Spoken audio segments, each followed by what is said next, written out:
59. Parágrafo não, na verdade é um inciso, né? Terceiro. O regime inicial do cumprimento de pena de liberdade. O que isso quer dizer? Que o artigo 59 vai ser levado em consideração para o regime inicial do cumprimento de pena privativa de liberdade. Acontece que você pode ver que todos os motivos do 59 foram favoráveis ao réu, menos um deles, que foi o quê? Deixa eu ver se está aqui anotado. Esse aqui, ó. O crime que foi cometido lá em 91. Esse não foi, porque o juiz considerou que tinha maus antecedentes. Então, o motivo para que ele ficasse em regime semiaberto era os maus antecedentes que, na visão do tribunal, não existia. Logo, o tribunal também não pode manter ele em regime semiaberto, ele tem que manter ele no regime aberto. Essa é a ideia construída por trás aqui dos regimes, tá? Então, agora vamos pensar no seguinte. Tá, Rodrigo, mas eu entro com um recurso especial para o STJ, eu entro com um recurso especial para o STJ ou entro com um recurso extraordinário para o STF? Qual dos dois? Ou entro com os dois? Primeiro ponto que você vai analisar num caso desse é o seguinte. Se o teu réu está respondendo o processo preso, se já começou, vamos dizer que passe lá a reforma e o seu réu já está cumprindo pena provisória aqui. Não compensaria fazer um recurso especial ou recurso extraordinário. Por quê? Por uma pena de 1 ano e 4 meses ali, que foi o final, a pena final, ele vai acabar progredindo de regime antes do julgamento do seu recurso especial ou do seu recurso extraordinário. Agora, caso esse réu não esteja preso ou não tenha começado ainda o cumprimento antecipado de pena, o que, na minha visão, eu tenho até um vídeo gravado sobre isso, eu acho que é errado, tá? Mas isso não é o tema para essa aula. Compensa sim fazer um recurso, porque esse recurso vai obstar a prisão dele até que seja definido, por exemplo, o regime de pena. Olha, esse caso aqui é um caso bem emblemático para a gente olhar também a questão dessa mudança que querem fazer para o réu começar a cumprir pena já logo depois da sentença condenatória em segundo grau. Por quê? Essa sentença condenatória em segundo grau, ela viola vários preceitos, vários fundamentos quando coloca o cara no semiaberto, tá? Então imagina só, nesse caso que está errado, que teria que ter uma mudança, o réu vai começar já a ter que cumprir pena no regime semiaberto e aí o recurso especial extraordinário vai cair por terra. Olha que loucura. Mas vamos lá. Qual que você escolheria então, Rodrigo? O especial ou o extraordinário? Vamos ver aqui, ó. Eu quero mostrar para vocês agora as duas súmulas que eu falei no começo da aula. Falei das súmulas do STF e as súmulas do STJ, tá? São duas súmulas diferentes. Vamos começar pela súmula do STF, eu quero que você dê uma olhada nela. É a súmula 719, que fala o seguinte, ó. A imposição do cumprimento A imposição do regime de cumprimento mais severo do que a pena aplicada permite... Desculpa, vamos de novo aqui, ó.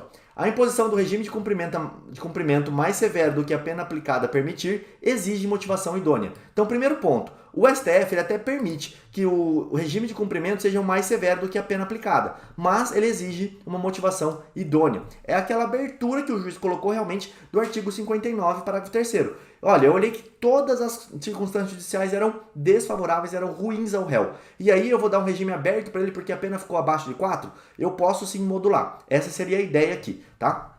E aqui vão ter várias e várias jurisprudências selecionadas do STJ, do STF, jurisprudência inclusive de 2018, dizendo que pode sim aumentar a pena, que essa circunstância não seria a mais correta, vamos dizer assim, ou então pode violar essa circunstância que está na lei. Vamos lá. A fixação do regime inicial de cumprimento de pena não está atrelada de modo absoluto ao quantum da sanção penal corporal aplicada.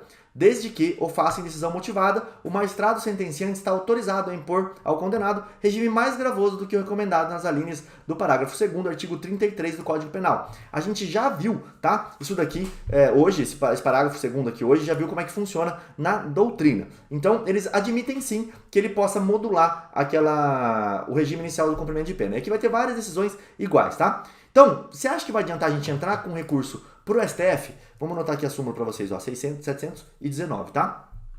Você acha que vai adiantar eu entrar com recurso para o STF? Se o STF acredita que dá sim para fazer essa modulação de pena? O que eu acho? Talvez sim, talvez não. Por quê? Porque ele precisa de uma motivação idônea. E, considerando que todas as circunstâncias do 59 foram circunstâncias favoráveis, não tem por que a gente entender que o regime inicial do cumprimento de pena deve ser mudado. Aqui é aquela velha história. O juiz de primeiro grau manteve o regime semiaberto por conta desse mau antecedente, o tribunal tirou maus antecedentes, mas não modulou o regime. Então, fica estranho. E ele fala assim, porque tem que ser. Vocês viram lá na sentença que não tem motivação nenhuma. Então, agora vamos ver a súmula do STJ, se ela não é muito melhor pra gente? Tá aqui, ó. Súmula do STJ, eu quero que vocês vejam essa súmula que está na tela aí de vocês, súmula 440 do STJ, tá? A súmula 440 do STJ, ela fala o seguinte: fixada a pena base no mínimo legal, é vedado o estabelecimento de regime prisional mais gravoso do que o cabível em razão da sanção imposta, com base apenas na gravidade abstrata do delito. É exatamente o nosso caso, tá? Vou ler de novo, pausado para vocês poderem entender. Se o juiz fixou a pena no mínimo legal, seria proibido o estabelecimento de regime prisional mais gravoso do que o cabível em razão da sanção imposta. Ou seja, olhando lá para aquele artigo 33, que a gente viu que a pena seria, o regime inicial seria o aberto, não pode, se o juiz deu a pena mínima, ele não pode aumentar. Por quê? Justamente ele não tem nenhum outro motivo. As circunstâncias 59 são favoráveis para ele colocar tudo no mínimo, tá?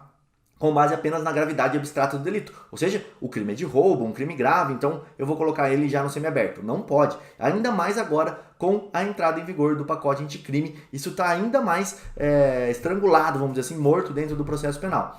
Olha aqui, outra coisa que eu quero mostrar para vocês. A súmula do STJ é de 2010. E a súmula do STF, ela é uma súmula, eu não sei se vai estar aqui, mas ela é uma súmula de 2003, está aqui embaixo, ó, de 2003. Ela é uma súmula bem mais antiga do STF. Então eu vou utilizar a súmula mais nova e eu vou entrar com recurso para o tribunal que está mais propenso a aceitar aquilo que eu quero falar, beleza? Então eu vou mostrar aqui para o STJ que é sim o caso que está aqui dentro, tá? Aqui vai ter as jurisprudências que levaram o STJ a dar essa decisão, tá? Vão ter várias jurisprudências aqui. Esse é o site do STJ, é só você entrar lá, você acha essa consulta aqui, tá?